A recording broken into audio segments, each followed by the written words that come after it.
Bien, hoy tengo una prédica que he titulado ¿Cómo vives?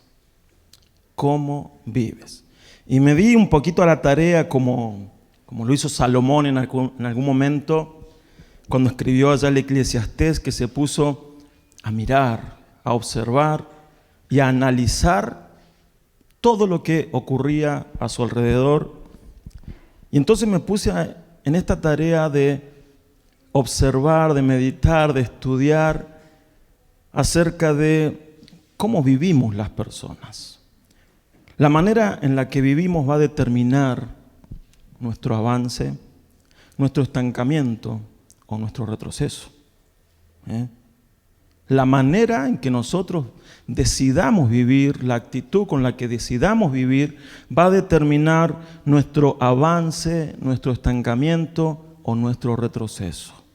Entonces, es muy importante que nosotros podamos ver cómo estamos viviendo. Y saben que hay 4 formas que pude en la investigación y observar y también escuchar la voz del Señor, 4 formas en las cuales nosotros podemos tomarnos la vida, la forma en que nosotros podemos vivir.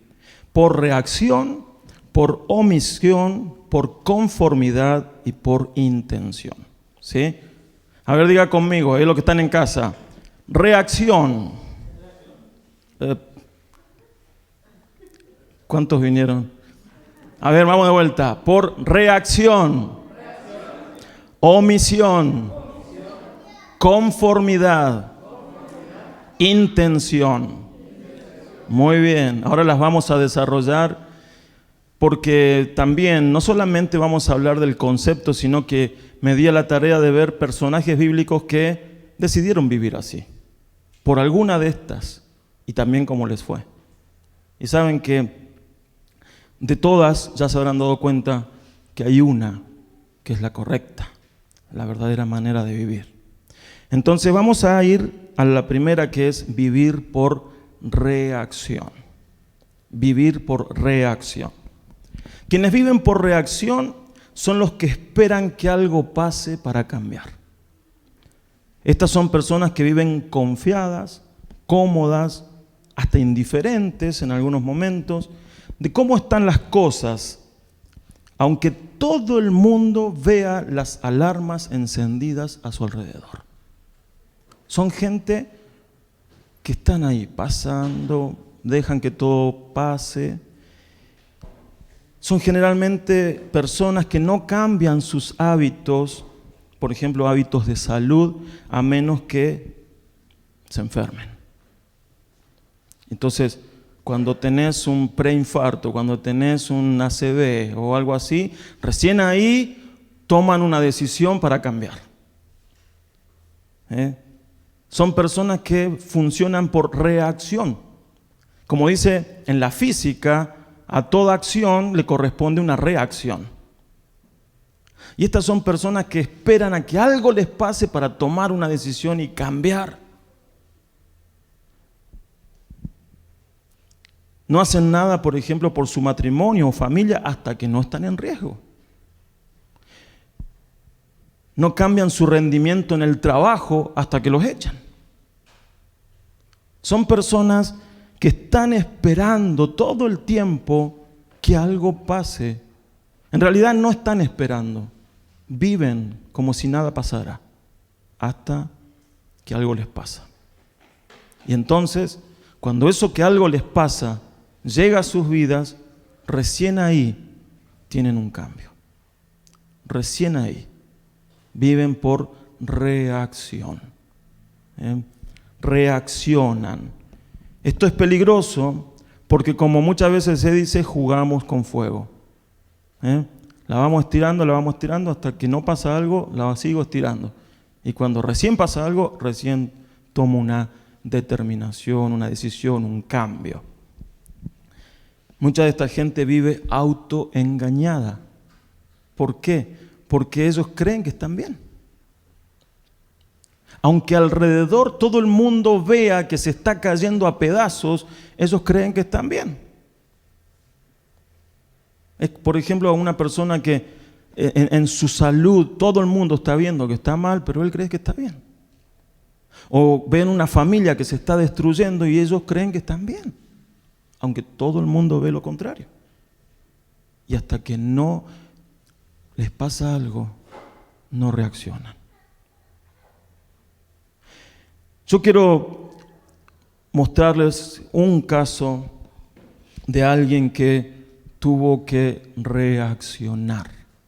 Y es el caso de Manasés. Quizá algunos no lo conocen, si son lectores de la palabra seguramente les sonará. Manasés fue hijo de Ezequías, un gran rey. Ezequías fue un gran rey, un hombre que reabrió el templo, lo restauró porque su papá lo había cerrado y había instalado mucha idolatría en Israel. Ezequías hizo una restauración del culto a Dios y restauró el templo, hizo muchas obras muy importantes, llevó a Israel nuevamente a Dios. Pero su hijo Manasés, que seguramente ahí falló Ezequías, hizo todo lo contrario. Nuevamente volvió a meter la idolatría y comenzó a hacer cosas terribles, peores que cualquier otro rey. La Biblia dice allí, al menos en la Reina Valera, dice que se excedió en hacer lo malo. O sea, es como que se puso una meta de hacer lo malo. Y no reaccionaba, no cambiaba, esa era su postura y llevó al pueblo a ir cada vez peor. Pero ¿qué pasó? En 2 de Crónicas 33, versículos 10 al 13, que ahí va a aparecer en la pantalla, dice: el Señor habló con Manasés y con su pueblo, pero ellos ¿qué? No le hicieron caso. No le hicieron. Vieron que hay gente que vos le hablas y no reaccionan. No reaccionan. Pero Manasés dice que junto con el pueblo no le hizo caso. Entonces, dice, por eso el Señor lanzó contra ellos a los generales del ejército del rey de Asiria, y estos aprisionaron a Manasés con grilletes y encadenado lo llevaron a Babilonia. Pero en su angustia oró al Señor, su Dios, y se humilló totalmente en la presencia de sus padres, del Dios de sus padres. Dios oyó su oración y le respondió, permitiendo que volviera a Jerusalén y recuperara su reino. Así Manasés reconoció que el Señor era Dios. Y a partir de ahí hubo un cambio radical en Manasés. Hubo un cambio de volver al Señor. Un cambio en el cual él comenzó a restaurar el culto a Dios, cosa que no lo había hecho antes. Ahora, como les decía recién, fíjense que a veces para poder tomar un cambio hay gente que necesita que le pase algo.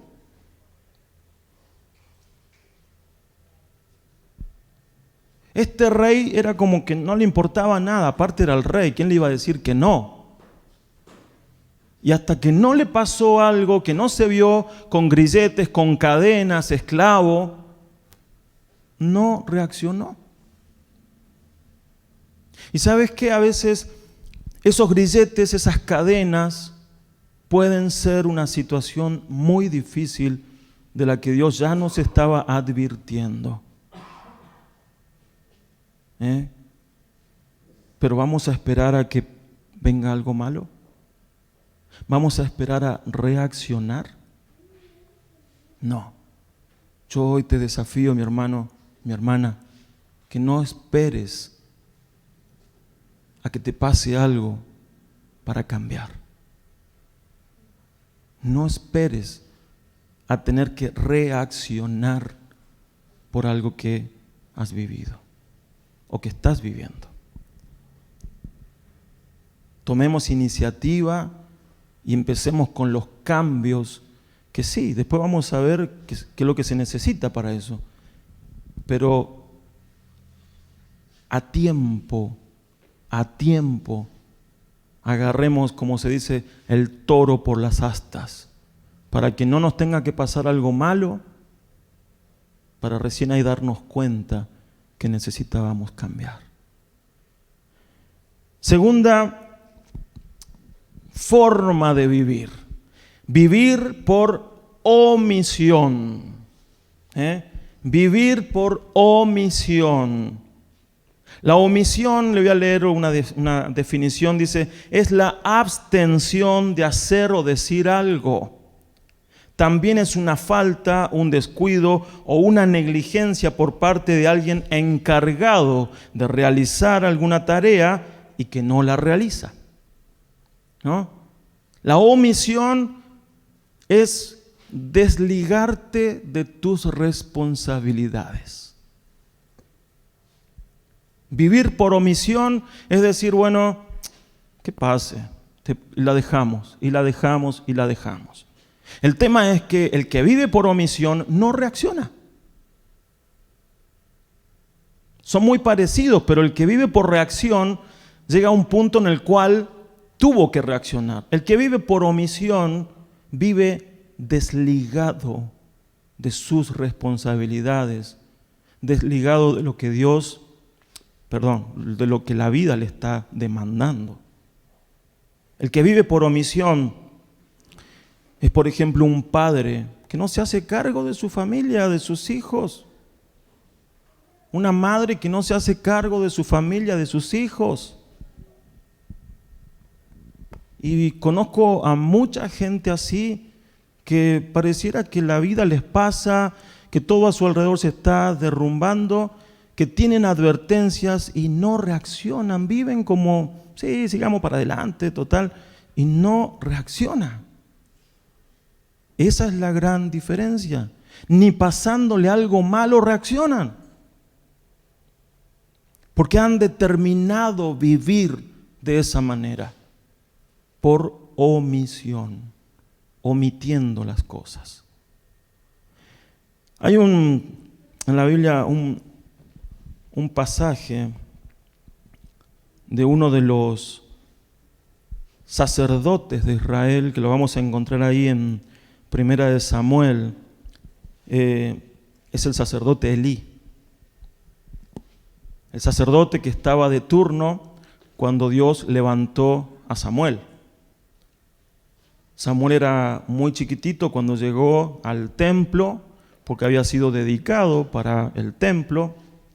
Y cuando Samuel llegó al templo, Elí era el sacerdote y sus hijos eran sacerdotes. Elí era el sumo sacerdote y sus hijos eran los sacerdotes. Ahora el tema era que sus hijos eran unos perversos. Sus hijos no tenían reparos en sacar la carne que era ofrecida a Dios para comérsela a ellos y para darle a su papá también. Pero no solamente eso, cometían pecados de inmoralidad terribles y en el mismo templo. En el mismo tabernáculo, porque no estaba. Todo el mundo sabía lo que hacían estos desgraciados, porque eran así, perversos. Todo el mundo sabía. En el capítulo 2, 27, 36, En el capítulo 2, del 27 al 36, un profeta viene y le dice, un mensajero de Dios, le dice, Elí, es tiempo de que cambies. Es tiempo de que le digas a tus hijos lo que tienen que hacer. Es tiempo de traer disciplina. Es tiempo de corrección y no lo estás haciendo, Elí. Vos sos el padre y encima sos el sacerdote, el sumo sacerdote de esta nación. Tenés una responsabilidad muy grande sobre tus hombros y no estás haciendo lo que hay que hacer. Pero Elí, ¿qué hizo?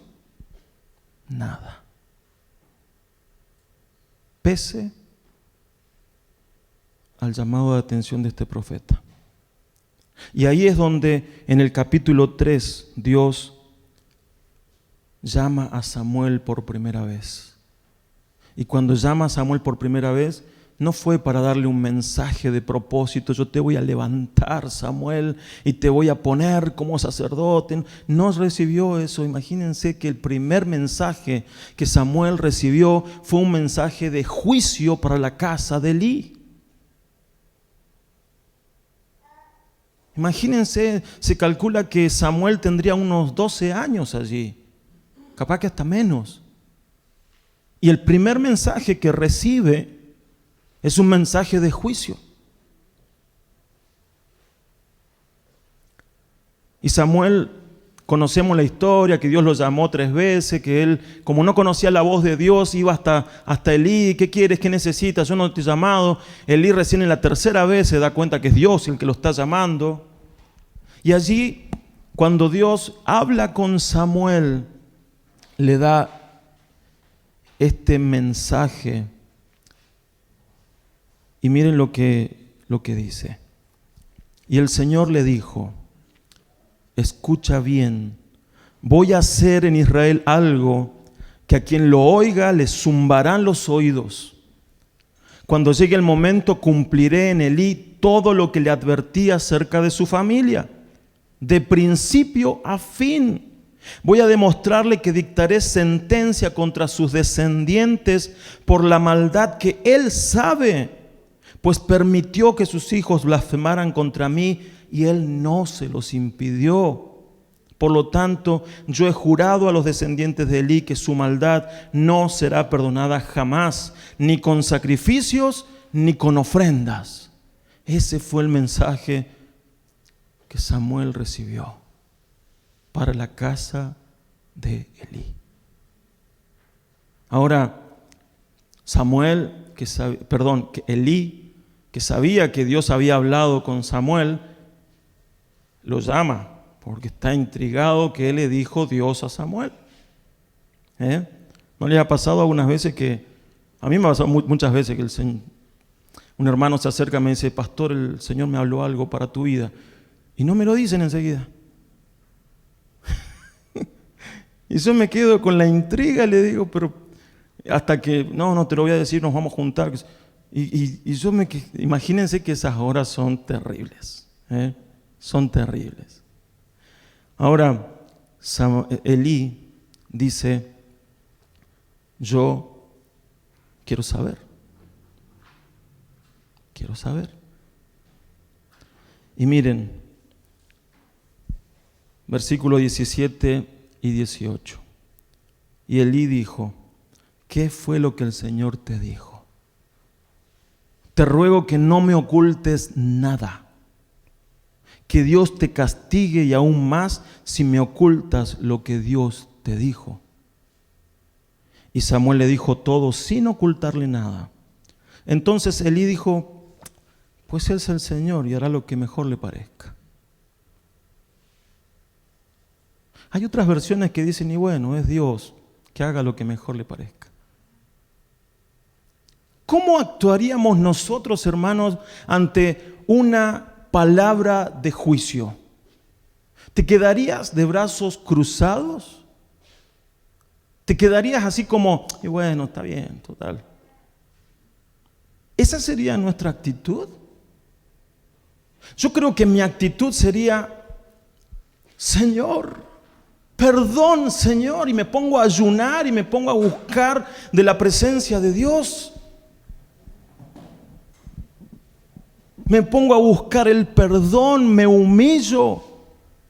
En el Antiguo Testamento se echaban cenizas, se vestían de silicio, que es una tela áspera para hacer sentir dolor, incomodidad, sufrimiento.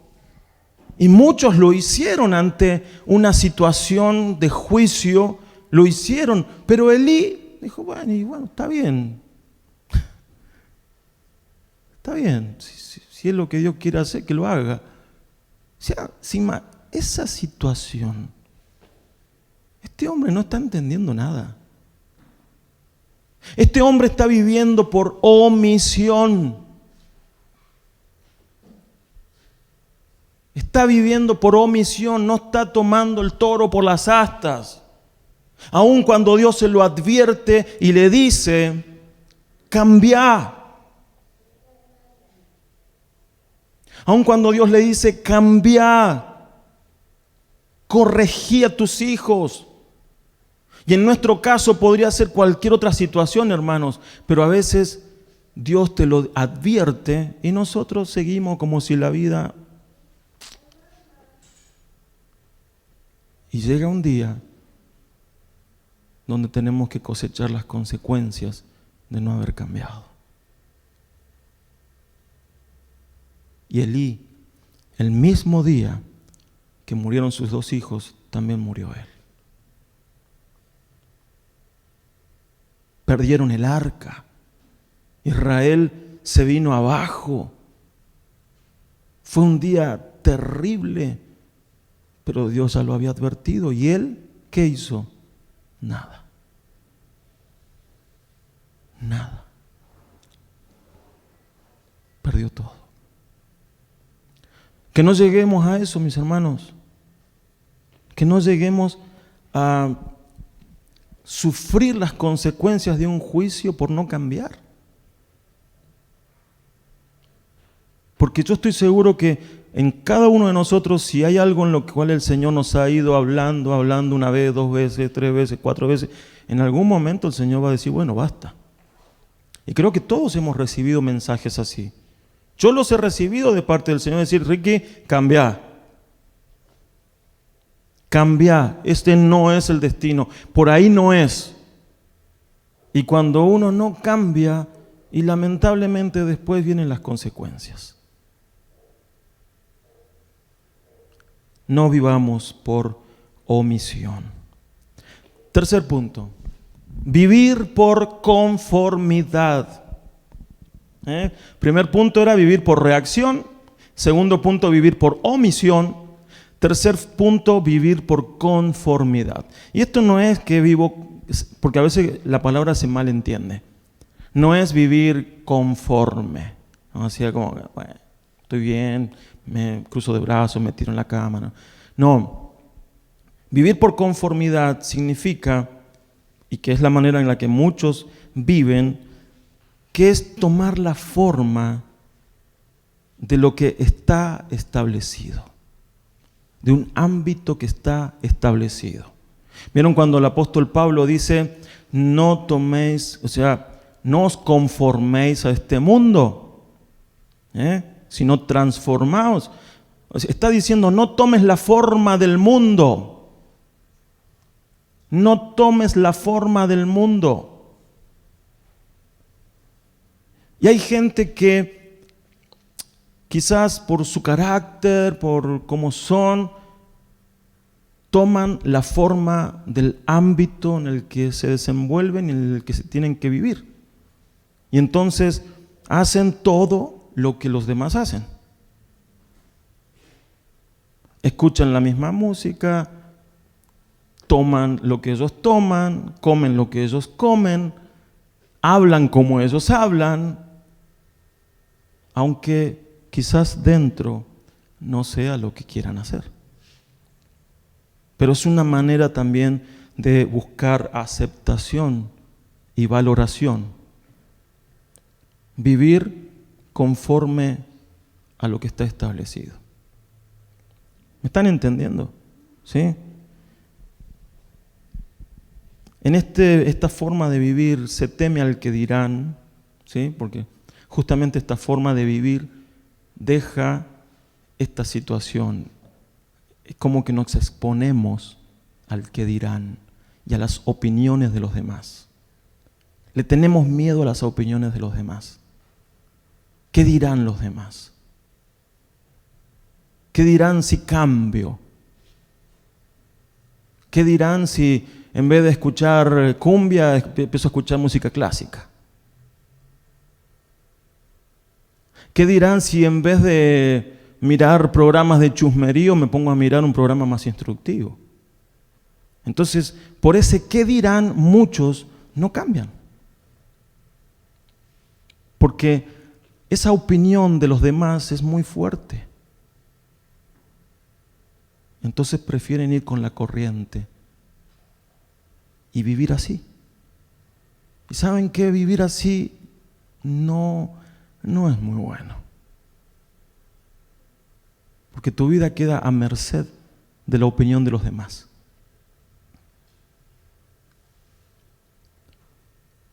Dios no nos creó para que vivamos a merced de la opinión de los demás. Dios nos creó para que tengamos identidad y para que en sus propósitos nosotros nos desarrollemos, crezcamos, avancemos y hagamos lo que Él quiere que hagamos. No vivir a merced de la opinión de los demás. Hay una persona en la Biblia que nos muestra la palabra que, al menos en esta situación aquí, vivió a merced de la opinión. ¿Y saben quién es? Y se van a sorprender. Pedro. Pero el Pedro apóstol. Porque uno podría decir, Pedro, el antes de la muerte de Jesús, que sabemos que se las podía mandar. Pero el Pedro apóstol tuvo también sus debilidades. Y miren, en Gálatas capítulo 2, versículo 11 al 14, dice así: pero cuando Pedro vino a Antioquía, me enfrenté a él, está hablando Pablo, me enfrenté a él cara a cara porque lo que hacía era reprochable. Pues antes de que vinieran algunos de parte de Jacobo, comía con los no judíos, pero después que vinieron se retraía y se apartaba porque tenía miedo de los judíos. Y en su simulación participaban también los otros judíos. Claro, él era una persona de influencia. De modo que hasta Bernabé fue arrastrado también por la hipocresía de ellos. Pero cuando vi que no andaban rectamente y conforme a la verdad del Evangelio, dije a Pedro delante de todos: si tú, que eres judío, no vives como los judíos, sino como los no judíos, ¿por qué obligas a los no judíos a hacerse judíos? Parece una trabalengua. Pero la situación acá es que Pedro tenía una cara para los judíos, pero tenía otra cara para los no judíos. Que en la palabra dice que se denominan los gentiles, los no judíos. Cuando Pedro estaba con los gentiles, y ahí comía lo que comían los gentiles, se comportaban como se comportaban los gentiles, y todo. Y Pablo todo eso lo vio. Pero cuando vinieron los judíos, ya no se juntaba con esto, andaba con estos otros. Y hacía lo que hacían estos otros, porque estos otros eran como más rectos, porque eran judíos y tenían que respetar cosas que los no judíos no se les tenía impuesta que las respeten. Y eso Pablo lo ve. Y por eso dice que lo reprendió duramente y delante de todos. ¿Cómo reaccionaría que un hermano te agarre delante de todos? Y te reprenda porque sos un, ¿cómo se dice ahora? Un careta. Porque con este grupito sí sos re espiritual y con estos otros sos re pecador. ¿Pero por qué? Porque Pedro había tomado una forma de vida que era la de la conformidad. Conformarme al ambiente donde me meto. Entonces, si voy con aquel grupo, me comporto de una manera porque me conformo al ambiente de allí. Pero si voy con este otro grupo, me comporto de otra manera porque me tengo que conformar a este ambiente. Y eso, vulgarmente decimos, sos un careta.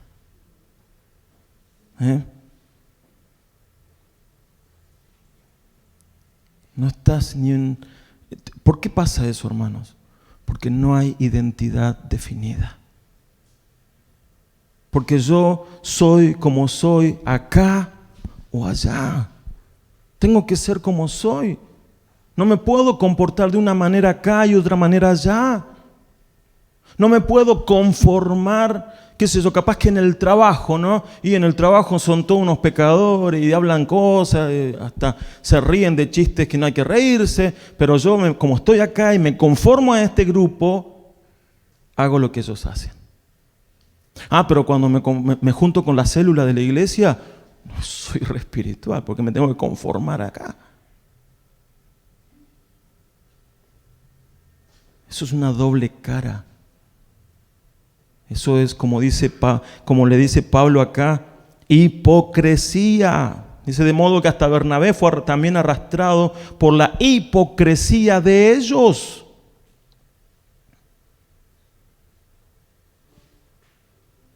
Y esa forma de vivir, hermanos,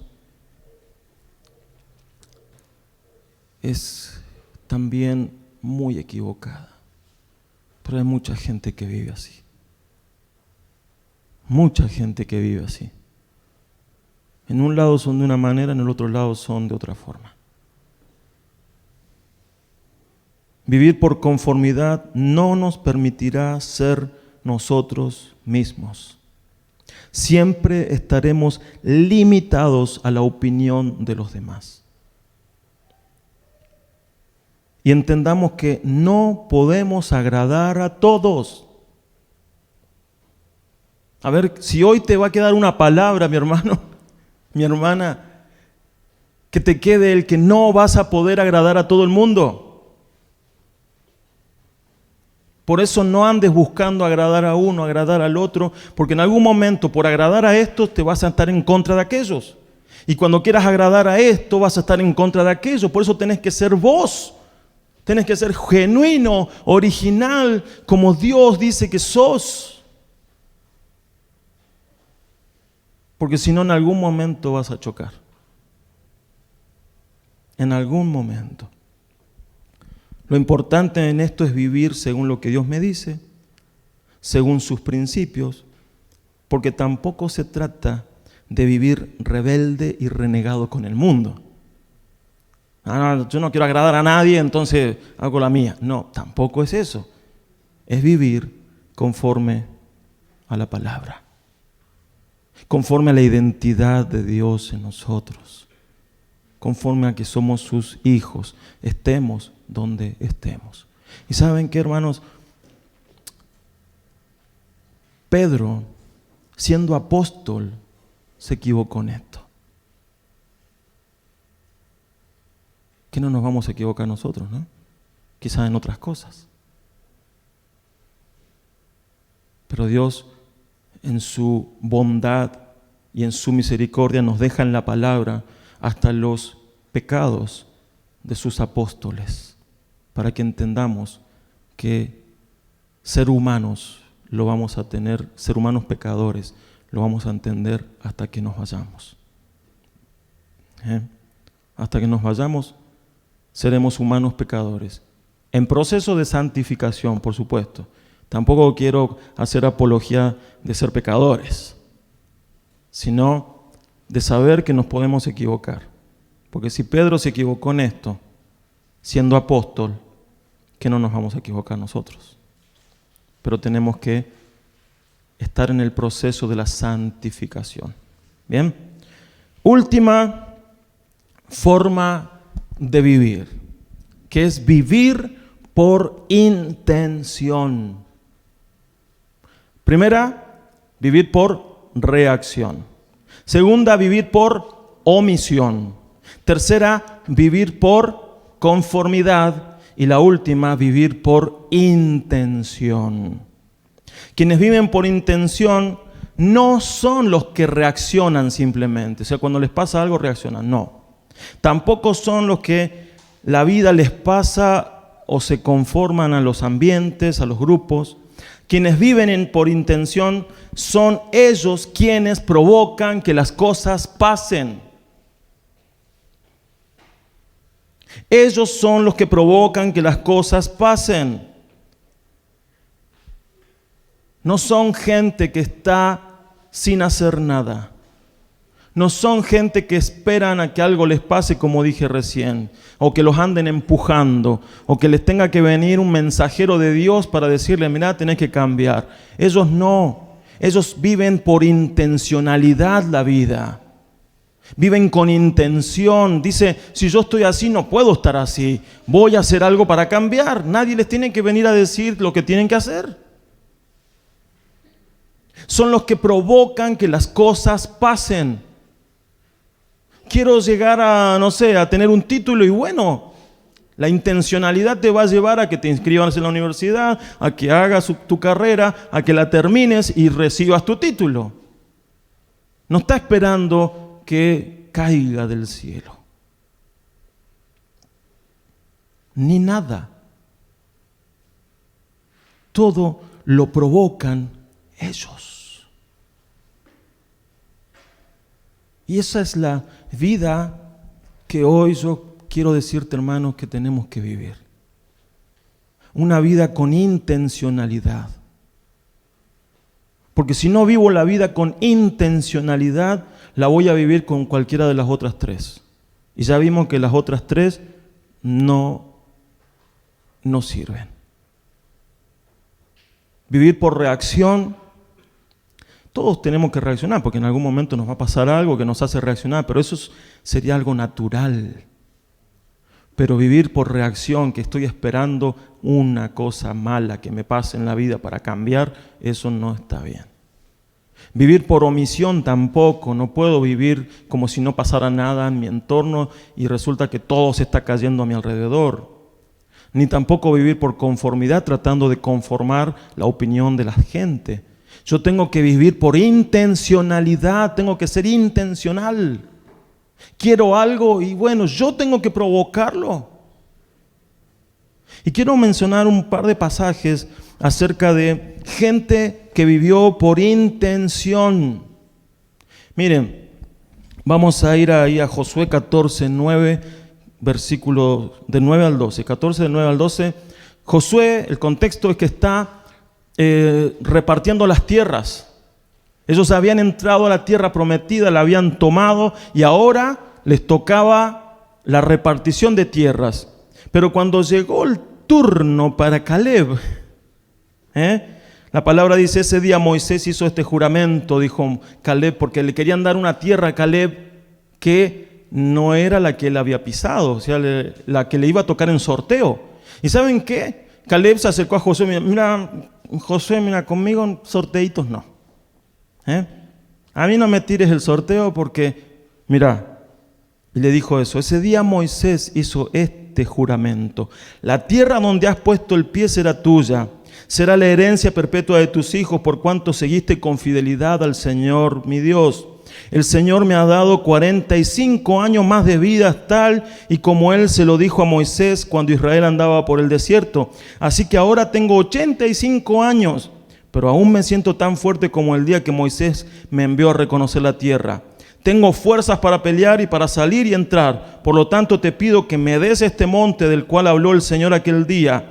Tú eres testigo. Aquí viven los anaquitas y tienen grandes ciudades fortificadas, pero con la ayuda del Señor puedo vencerlos y echarlos de esta tierra. Eso es intención. Eso es intencionalidad. O sea, Caleb no era un pibe de 20, no era un joven de 40. ¿Por qué se ríen? No entiendo. Ahí en la casa, ¿por qué se ríen? Caleb era un viejito de 85. Está bien que en aquel momento a los 85 llegaban mejor, ¿no? Pero ¿saben qué? Josué está tirando la suerte para ver, a esta tribu le va a tocar esta zona, a esta tribu le va a tocar esta otra, a esta tribu le va a tocar aquella. ¿Y qué pasa con Caleb? No. Mira, Josué, guardate el sorteito, que conmigo no va el sorteo. Porque yo vengo a reclamar la tierra que a mí me dijo Moisés que era para mí. Moisés me dijo que la tierra donde yo iba a pisar, esa iba a ser mía. Así que yo vengo acá, quiero reclamarla. Y yo sé que ahí viven los anaquitas, yo sé que son un pueblo que tiene ciudades fortificadas, son guerreros, todo. No me importa. Yo voy a ir a tomarla. Yo voy a ir, los voy a sacar ahí porque Dios me va a ayudar. Todavía tengo fuerzas. Tengo 85, pero todavía tengo fuerza como de 40. Y fue. Y ahí lo tenemos después al Caleb viviendo en su monte, porque fue intencional. Hermanos, todos los demás esperaron sorteos. Caleb dijo, no, yo no quiero sorteos. Yo quiero esa tierra. O sea, porque sabía que en el sorteo le podía tocar cualquiera. Habían tierras que eran muy buenas y otras tierras que no eran tan buenas. Habían tierras que tenían fuentes de aguas, tenían pastos, y otras tierras que eran desiertos. Y Caleb sabía cuál era la tierra que él siempre quiso. Cuál era la tierra que durante 40 años él estuvo pensando, cuando yo entre a la tierra prometida, esa va a ser mi tierra. Esa va a ser mi tierra. Y cuando llegó el momento del sorteo, no, José, conmigo sorteitos no. Yo voy a ir a tomar mi tierra. Intencionalidad. Intencionalidad. Hermano, ¿querés algo? ¿Cómo te imaginas? ¿Qué es lo que querés para tu vida? No te va a caer del cielo. No te va a caer así un día, una cuenta bancaria de $1.000.000, alguien se equivocó y te lo depositó. ¡Mentira! ¿Querés algo? Tenés que ir por ese algo. ¿Querés una familia feliz? Tenés que ir por una familia feliz. ¿Querés un matrimonio feliz? Tenés que ir por un matrimonio feliz. Tenés que tener la iniciativa de Caleb y de ir y decir, yo quiero y lo voy a conquistar. Tengo fuerzas para hacerlo. ¿Querés un título? Tenés que ir por un título. ¿Querés comprarte, no sé, un auto, una casa? Y hay que ir por eso. Hay que movernos.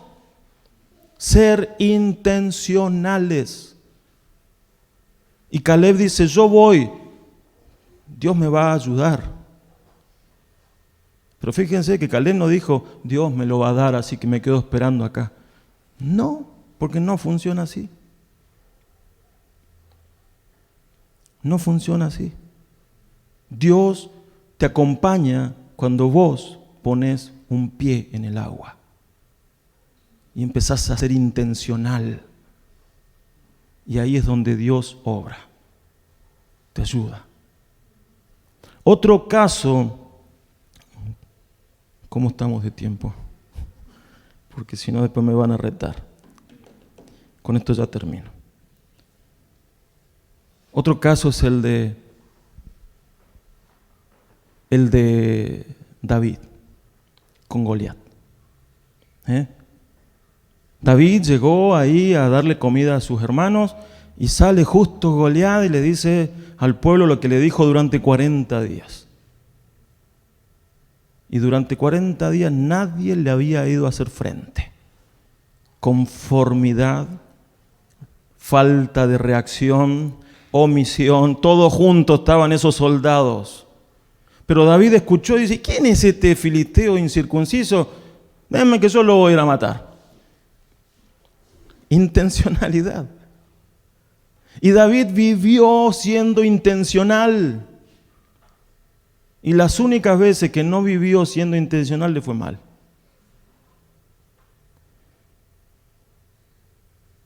Pero miren lo que dice en 1 Samuel 17, 25 al 27. Dice, mientras unos a otros se decían, ¿ya vieron a ese soldado? Estaban hablando de Goliat. Siempre viene y nos desafía a pelear contra él.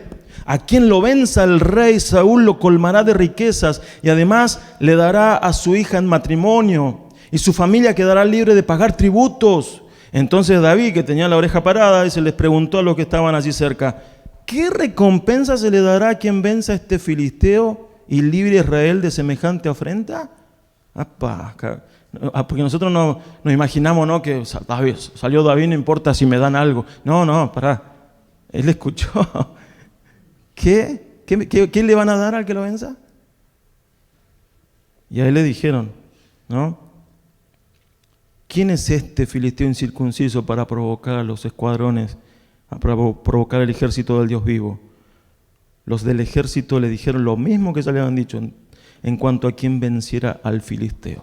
O sea, David salió a pelear para defender el nombre de Dios, de Israel, pero también porque había una recompensa que le interesaba. Porque él había sido ungido para ser rey. Y seguramente muchas veces se preguntó, ¿cómo voy a llegar al palacio? ¿Cómo voy a llegar al palacio si soy un pastor de oveja acá? Y cuando dijeron, el rey dijo que se va a casar con su hija,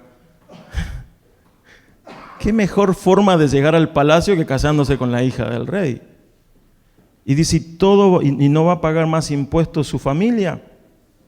Y saben que en Israel y en los reinos, los que no pagaban impuestos justamente eran la realeza. Entonces David vio una oportunidad en esto, una oportunidad de llegar al propósito para el cual había sido ungido. Intencionalidad, por eso fue a pelear. Cuando no tenemos propósitos definidos, es muy difícil ser intencional. Y así tenemos, mis hermanos, qué sé yo, a Pablo, cuando dijo, ya he terminado el tiempo de mi partida, ha llegado, he peleado la buena batalla, he acabado la carrera, he guardado la fe. Eso fue intención. Pablo vivió con intencionalidad. Y él estaba seguro que lo que tuvo que hacer lo había terminado. El Señor Jesús es nuestro mayor ejemplo de intencionalidad. Hebreo capítulo 12:2 dice, fijemos la mirada en Jesús, el autor y consumador de la fe, quien por el gozo que él esperaba sufrió la cruz y menospreció el oprobio y se sentó a la derecha del trono de Dios. Vivió con intencionalidad. El Señor Jesús vivió con intencionalidad. Sabía su propósito y avanzó hacia ese propósito. Por favor, Guille. Quiero terminar diciendo 4 cositas breves de lo que significa vivir con intencionalidad o cómo podemos vivir con intencionalidad. Primero, tener identidad. Cuando no tenemos identidad, es muy difícil después saber qué soy y quién soy y qué tengo que hacer. No estar definida mi identidad me condiciona. ¿Qué soy? ¿Quién soy? Para vivir con intencionalidad tengo que tener propósito. Si yo no tengo un propósito o no lo he entendido al propósito, entonces me va a costar muchísimo vivir con intencionalidad. Todos tenemos propósitos. Una madre tiene el propósito de ser madre y tiene que vivir con intencionalidad para ser madre. Un padre tiene el propósito de ser padre y tiene que vivir con intencionalidad para ser padre. Pero ¿cuántos hay que viven por omisión estas cosas? Que no toman en cuenta eso. Y sus hijos se crían solos porque ellos omitieron, porque no reaccionaron, porque sus padres prefirieron otras cosas. Ser intencionales en la familia, ser intencionales en el trabajo, ser intencionales en la vida, ser intencionales si Dios te ha llamado a un propósito en su ministerio, en sus caminos. Tenés que ser intencional allí, prepararte. Cuando el Señor me llamó para ser pastor, yo tenía 18 años y a partir de ese momento tuve que vivir con intencionalidad de prepararme. Y esa intencionalidad, ¿saben qué? Muchas veces me llevó a decirle al trabajo, a un buen trabajo, porque siempre trabajé, a un buen trabajo que me iba a sacar del propósito, tuve que decirle no. Porque yo sabía que el propósito de Dios era este. Y tuve que ser intencional con eso. prepararme y dejar que Dios pudiera usar mi vida. Tenemos que ser intencionales. Intencionales con nuestra familia, nuestra esposa, nuestro esposo. Muchos dicen, yo quiero un matrimonio feliz y no sé qué pasa. Y no estás siendo intencional. Quizás estás obrando por reacción, o estás viviendo por omisión o por conformidad. Pero no estás siendo intencional. ¿Y cuántos matrimonios se han roto? ¿Por qué? Porque no fueron intencionales en vivir la vida matrimonial. ¿Cuánta gente que está hoy enferma, literalmente, físicamente, porque no fueron intencionales con su salud? Y entonces caen, porque el cuerpo tiene que ser intencional para mantenerlo con salud. Y así, mis hermanos, seamos intencionales. Tengo que tener disciplina. Si no soy disciplinado, no puedo vivir con intencionalidad, porque me levanto un día y el otro día capaz que no tengo ganas. Pero la disciplina se trata de que tengas o no tengas ganas, lo tienes que hacer igual. Disciplina y responsabilidad. Ser responsable. Si Dios te ha marcado un propósito de vida para el cual tenés que ser intencional, lo tenés que tomar con responsabilidad. Vuelvo con el caso de un padre que tiene como propósito ser padre para su hijo. No puede ser irresponsable en eso. O un matrimonio o lo que sea, mis hermanos. No podemos ser irresponsables. Tenemos que ser intencionales. Aprendamos de nuestro Señor, que pese a que tuvo que ir a la cruz y sufrir dolor, el oprobio de los hombres, la burla, Él fue intencional y fue a la cruz porque Él quiso. Él quiso. Póngase de pie y vamos a tener un momento de oración.